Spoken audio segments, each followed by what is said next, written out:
Você já ouviu falar sobre o Apocalipse? Sobre a besta, o número 666 e o juízo final? Mas, e se eu te dissesse que existe uma profecia, escrita há mais de 2500 anos, que descreve uma estratégia silenciosa para enganar a humanidade antes do fim? Uma profecia tão precisa que muitos preferem ignorar. Não estamos falando de guerras ou fomes agora. Estamos falando de algo mais sutil, da tentativa de mudar o próprio tempo e a lei divina. Hoje, vamos tirar a poeira de uma das profecias mais misteriosas da Bíblia. Prepare-se, porque o que você vai ouvir pode mudar completamente a forma como você enxerga o mundo hoje. Estamos na Babilônia Antiga. O profeta Daniel tem um sonho que o deixa aterrorizado. Ele vê o grande mar, símbolo da humanidade em agitação, e desse mar sobem 4 bestas gigantescas. A primeira é como um leão com asas de águia. A segunda, um urso faminto. A terceira, um leopardo com 4 cabeças. Historicamente sabemos que esses animais representavam grandes impérios: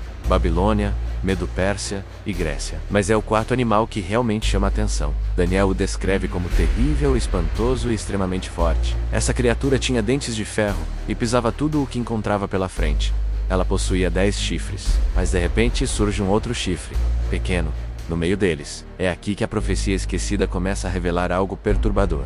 Daniel escreve que esse poder falaria palavras contra o Altíssimo e faria algo ainda mais chocante. Tentaria mudar os tempos e a lei. Muitos falam sobre destruição física no fim dos tempos, mas Daniel viu algo diferente. Ele viu uma guerra espiritual e intelectual. Um sistema que não destruiria apenas corpos, mas confundiria consciências. Uma tentativa de alterar a autoridade de Deus sobre o tempo, sobre a moral e sobre aquilo que define o certo e o errado. Olhe para o mundo hoje. O que antes era certo, virou errado. O que era sagrado se tornou profano. O que era verdade passou a ser chamado de intolerância. A profecia não fala apenas de caos externo, mas de confusão interna. De uma realidade sendo reescrita diante dos nossos olhos. Daniel também diz que esse poder perseguiria os santos por um tempo, tempos e metade de um tempo. Essa linguagem aparece novamente séculos depois, no livro do Apocalipse. Daniel estava vendo, muito antes, o mesmo cenário que João viu na ilha de Patmos. Mas agora vem a parte que muitos esquecem. Essa profecia não foi escrita para gerar medo.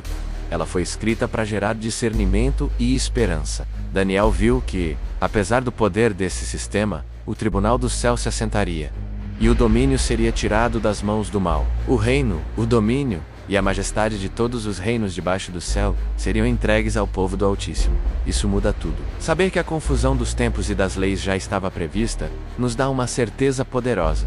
Deus não foi pego de surpresa. O caos não é um acidente. É um cenário anunciado que antecede a restauração. A Bíblia não é um livro de derrota. É um livro de avisos e de vitórias. O que você acha disso tudo? Você já conhecia esse detalhe da profecia de Daniel? Você acredita que estamos vivendo essa tentativa de mudar os tempos e as leis hoje? Deixe sua opinião nos comentários. Quero muito saber o que você pensa. E se você deseja continuar desvendando mistérios que a história tentou apagar, inscreva-se no canal. Aqui, a Bíblia é revelada. Até o próximo vídeo.